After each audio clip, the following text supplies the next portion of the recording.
मनु, तुम तो सुहाग रात के मामले में अनुभवी हो, अपन तो इस मामले में बिल्कुल अनाड़ी है। कहते हुए संदीप नशे में झूमता हुआ पलंग पर औंधे मुंह गिर पड़ा। मान्या ने दिल में लगने वाले इस तीर को सहते हुए संदीप को सहारा देकर सीधा किया और फिर गुमसुम सी बैठ गई। थोड़ी देर में संदीप गहरी नींद में सो गया था, लेकिन मान्या की आंखों में नींद कोसों दूर थी। वह अभी भी विधाता के खेल को नहीं समझ पा रही थी कि उसने मान्या के साथ इंसाफ किया था या नाइंसाफी की थी। चांद जैसे जैसे आसमान पर चढ़ता जा रहा था, मान्या के दिल का जख्म नासूर सा बनता जा रहा था। पुरानी यादें चलचित्र की तरह आंखों के सामने घूमने लगी। रुपेश, मैं तो अब थक गई हूँ, चलो वापस होटल चलते हैं, मान्या ने हाँफते हुए कहा। तब रुपेश ने शरारत से उसे गोद में उठा लिया और कहा, मान्या, अभी तो हमारी जिंदगी की शुरुआत है। इससे ही तुम थक गई तो इतनी लंबी जिंदगी कैसे काटोगे? मान्या ने फिर बच्चों की तरह मचलते हुए कहा। रुपेश, तुम भी थक जाओगे, बस बहुत हो गया, कल फिर आएंगे, अभी तो होटल वापस चलो। रुपेश ने मान्या का सिर अपने कंधे पर रखकर सहारा दिया और दोनों गुमसुम से होटल लौटने लगे। थोड़ी दूर चलने पर मान्या ने फिर कहा, रुपेश, मैं खुद को दुनिया की सबसे भाग्यशाली पत्नी मानती हूँ जो तुम्हारे जैसा पति मुझे मिला।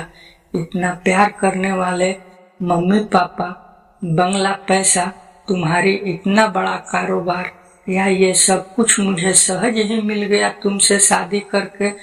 रुपेश, और मैं क्या कम किस्मत वाला हूँ जो तुम्हारी जैसी सुंदर, सुशील, पढ़ी लिखी लड़की मुझे मुफ्त में मिल गई। दोनों के हंसने की सम्मिलित आवाज घाटी में दूर तक फैल गई थी। अपने कमरे में आकर रुपेश ने हीटर जला दिया और इंटरकॉम पर खाने का ऑर्डर देकर फ्रेश होने बाथरूम में चला गया। मान्या फिर खिड़की के पास आकर मसूरी की अंधेरी गहरी खाइयों को देख रही थी। यदि खुदा न खास्ता वह इन खाइयों में गिर गई तब उसे कौन बचाएगा? ये तो इतनी गहरी और घनी है कि वह रुपेश रुपेश चिल्लाएगी तब भी आवाज ऊपर तक नहीं आएगी और तब वहां रुपेश की याद में घुट घुट कर मर जाएगी। यह सोचते हुए उसका बदन पसीने से तरबतर हो गया। तभी रुपेश ने उसे पीछे से अपनी बाहों में जकड़ लिया, फिर एकदम से अलग होते हुए बोला, अरे मान्या, तुम तो पसीने से तरबतर हो रही हो, माथा भी गर्म हो रहा है, तबीयत तो ठीक है ना? कहते हुए रुपेश डॉक्टर का पता लेने कमरे के बाहर जाने लगा। तब मान्या ने उसे रोकते हुए कहा, रुपेश, तुम जैसा सोच रहे हो वैसा कुछ नहीं है। मैं तो यहाँ की गहरी खाइयों को देखकर डर गई थी। तब रुपेश ने हंसते हुए कहा, मान्या, अब मैं तुम्हारे साथ हूँ, डरने की बात मन से निकाल दो और फिर मैं रहूं या ना रहूं, तुम हमेशा हंसती मुस्कुराती रहो, यही मेरी तमन्ना है। अब माहौल थोड़ा हल्का हो गया था। बेटर खाना लगा गया था। खाना खाकर रुपेश टीवी देखने लगा और मान्या अपने सास ससुर से फोन पर बात करने लगी। हनीमून के 15 दिन कैसे गुजर गए मालूम ही नहीं हुआ। दोनों वापस दिल्ली आ गए थे और रुपेश फिर अपने कारोबार में लग गया। दोनों ने अपनी आपसी सहमति से 5 साल तक घर में कोई मेहमान नहीं लाने की योजना बनाई थी। 1-2 बार जब मान्या की सास ने इस बारे में बात की तब मान्या की कुटिल हंसी से समझ गई कि अब उनका पुराना जमाना नहीं रहा कि इधर शादी हुई उधर बच्चों की लाइन लगनी शुरू हो गई और यदि बच्चे नहीं हुए तो बहू पर लांछन लगाने शुरू हो गए। चांद अब उतार पर आ गया था, लेकिन मान्या की पथराई सी निगाहें बंद कमरे की दीवारों पर कुछ पढ़ने की कोशिश कर रही थी। जीवन कितना क्षणभंगुर है, इसका एहसास उसे तब हुआ जब लंदन से वापस आने वाली फ्लाइट के क्रैश हो जाने से रुपेश उससे बिछड़ गया था। सब कुछ जैसे रुपेश के साथ चल गया। बड़ा घर, सुविधा, आराम की सब चीजें मान्या को काटने दौड़ती थी।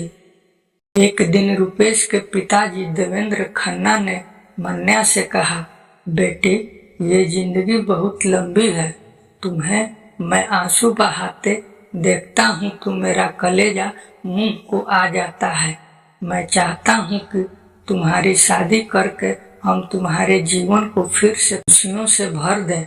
लेकिन मान्या इस स्थिति को स्वीकारने के लिए दिल से तैयार नहीं थी। वह चाहती थी कि रुपेश की याद के सहारे पूरी जिंदगी काट दे। एक दिन सुबह सुबह मान्या अपने ससुर के लिए चाय लेकर जा रही थी कि कमरे से आती आवाज पर उसके पांव दरवाजे के बाहर थम गए। कंपनी के वकील कह रहे थे, खन्ना साहब, कानूनी तौर पर आपकी पुत्र वधू इस कारोबार और संपत्ति की हकदार है। यदि आप चाहते हैं कि आपके लड़के के नहीं रहने पर मान्या कानूनी तौर पर संपत्ति और कारोबार की हकदार नहीं रहे तो मान्या की शादी कर दे। इस पर खन्ना साहब बोले, वकील साहब, मैं भी यही चाहता हूँ कि मान्या की शादी कर दूं। इससे समाज में मेरा नाम भी हो जाएगा कि मैंने अपनी पुत्र वधू को पुत्री के समान समझाते हुए उसका घर बिना किन्हीं पूर्वाग्रहों के बसाया। फिर दोनों की जोर से हंसने की आवाज बाहर आई। खन्ना साहब अब रोज मान्या को अतीत की याद दिलाकर भविष्य सुधारने के लिए उस्काते। इधर मान्या की सास सब कुछ समझते हुए भी मान्या को ताना देते हुए कहती, अरे 3 साल में एक बच्चे को भी इस घर में नहीं लाई, उसी के सहारे ये बुढ़ापा हंसते खेलते गुजर जाता। कैसी मनहूस लड़की से मैंने रुपेश की शादी की थी। रुपेश के जाने के साथ ही रुपेश के माता पिता का व्यवहार मान्या के प्रति बेगाना सा हो गया था। और फिर कंपनी के वकील के साथ खन्ना साहब की बात में मान्या डर गई थी। मान्या ने एक दिन अपने मायके जाकर वहीं रहने का अनुरोध अपने सास ससुर से किया, लेकिन वह इसके लिए तैयार नहीं हुए। आखिर सब तरह से हार कर मान्या ने खन्ना साहब को अपनी दूसरी शादी की सहमति दे दी और एक शादी समारोह में मान्या की शादी संदीप के साथ हो गई। सुबह की लाली आसमान पर छाने लगी थी। मान्या की पूरी रात जागते हुए बीती। संदीप ने करवट बदलते हुए फिर कहा, मनु, तुमने तो पूरी रात ही बेकार कर दी। अरे थोड़ी देर के लिए मुझे रुपेश ही समझ लेती। मैं आपके लिए चाय लेकर आती हूँ, कहते हुए मान्या कमरे से बाहर निकल गई।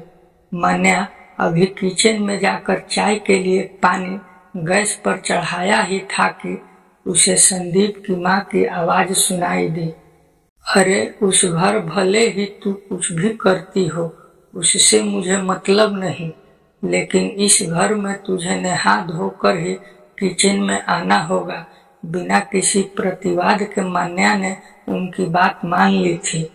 संदीप तैयार होकर ऑफिस चला गया। दोपहर को उसकी कुछ सहेलियां मिलने आई। उनमें से तुली ने मान्या से कहा, मान्या, कुछ भी कह, तू है किस्मत वाली। पहले रुपेश था और अब संदीप। सच में हम तो एक से ही बंधे हैं। मान्या ने महसूस किया कि वो जहाँ से गुजरती है लोगों की अजीब सी निगाहों का सामना करना पड़ता है। उसे एहसास होने लगा कि पुनर्विवाह एक दोधारी तलवार की तरह है। लोग इसका एक पहलू देखते हैं, लेकिन दूसरा पहलू जिसे नारी भुगतती है उसकी तरफ किसी का ध्यान नहीं जाता। अतीत, वर्तमान और भविष्य के चक्रव्यूह में नारी फंस जाती है। एक बार रात में संदीप अपने दोस्तों के साथ बैठा बात कर रहा था। उसके दोस्त कह रहे थे, संदीप तूने रुपेश की जुट्ठन को स्वीकार किया। अरे तुझे तो एक से एक लड़कियां मिल जाती। तब संदीप जो नशे में हो चुका था बोला, खन्ना ने इस शादी के लिए 5 लाख रुपए दिए हैं। इतनी बड़ी रकम के एवज में मन्या से शादी करना क्या बुरा है। और इसी के साथ सब हंसने लगे। अब तक मन्या सभी पहलुओं से परिचित हो चुकी थी। समय अबाध गति से गुजर रहा था। मन्या जितनी सामान्य होने की कोशिश करती, रोज कोई न कोई ऐसी घटना घट ही जाती जिससे उसके अहंकार को चोट पहुंचती थी। संदीप बात बात में उसे उसका अतीत याद दिलाता और ताने देता रहता था। मन्या सोचती कि क्या पुनर्विवाह करने वाली हर नारी को इस तरह की दोहरी मानसिकता में रहना पड़ता है। एक दिन जब संदीप सुबह उठा तब कमरे में उसे मन्या नहीं दिखी। बिस्तर पर एक चिट्ठी रखी थी जिसमें मन्या ने लिखा था, संदीप शायद पुनर्विवाह नारी के लिए एक दुखद पहलू ही है। हो सकता है इसके पीछे सोच अच्छी रही हो। नारी को असहाय समझते हुए सहारा देने की अवधारणा इसके पीछे रही हो। लेकिन जब सहारा एहसान सा दिखने लगे और नारी मन को ओछी मानसिकता के चलते घर बाहर सब जगह दूसरे दर्जे का स्थान मिले, वह भी जिंदगी भर तानों के साथ, इससे अच्छा तो यह है कि रास्ते ही बदल दिए जाएं। मैं ही तुम्हारी जिंदगी से हट जाऊं, इसलिए मैं अपने मायके जा रही हूँ। तुम अपनी खुशी के लिए सुविधा अनुसार तलाक के कागजात भेज देना, मैं दस्तखत कर दूंगी। मन्या। चिट्ठी पढ़कर संदीप एक बार तो सोच ही नहीं पाया कि यह क्या हो गया। साथ ही उसे मन्या की अंतःपीड़ा का भी एहसास हुआ जिसे उसने समझा ही नहीं था। पुनर्विवाह पुरुष के लिए भले ही सहज होता हो, परंतु नारी के लिए उतना ही कष्टप्रद हो सकता है जब उसे उसका पति ही सही परिप्रेक्ष्य में ना ले। संदीप ने तो सोचा था कि उसने मन्या से शादी करके उसके ऊपर बड़ा एहसान किया है। अब वह जिंदगी भर संदीप के एहसान तले जीती रहेगी, लेकिन मन्या ने जल्दी ही वास्तविकता से उसे परिचित करा दिया था। संदीप संताप की आग में जल रहा था। अगले ही दिन वह मन्या के मायके गया। उसे लगा मन्या ने ये सब बातें घर में भी बता दी होगी, जिससे उसे मन्या के माता पिता और मन्या के कोप का भाजन बनना पड़ेगा। लेकिन ऐसा कुछ नहीं हुआ, क्योंकि हालात ने मन्या को इतना कठोर बना दिया था कि मानो उसे जहर का प्याला पीने की आदत हो गई थी। मन्या ने सहज ही संदीप से पूछा, अब क्या लेने आए हो? संदीप ने शर्म से सिर झुकाते हुए कहा, मैं तुम्हें लेने आया हूँ। तुम्हारी पीड़ा, तुम्हारी दर्द समझने में मुझे थोड़ी देर लगी, लेकिन अब समझ में आ रहा है कि मैं तुम्हें जिंदगी भर नहीं छोड़ सकता। मुझे माफ कर दो मन्या, अतीत के दरवाजे आज से तुम्हारे लिए बंद हो गए हैं। अब तुम और मैं केवल भविष्य की ओर बढ़ेंगे। पूर्व की तरह मन्या बिना कोई प्रतिवाद किए अपना सामान बांधने लगी, संदीप के साथ जाने के लिए, यह सोचते हुए कि शायद इसी तरह लोगों की सोच पुनर्विवाह के मामले में बदलेगी। दोस्तों, अगर आपको यह कहानी पसंद आई हो तो नीचे कमेंट में हमें जरूर बताएं। ऐसी और कहानियों के लिए हमारे चैनल को सब्सक्राइब, वीडियो को लाइक तथा शेयर जरूर करें। अंत तक बने रहने के लिए आपका बहुत बहुत धन्यवाद।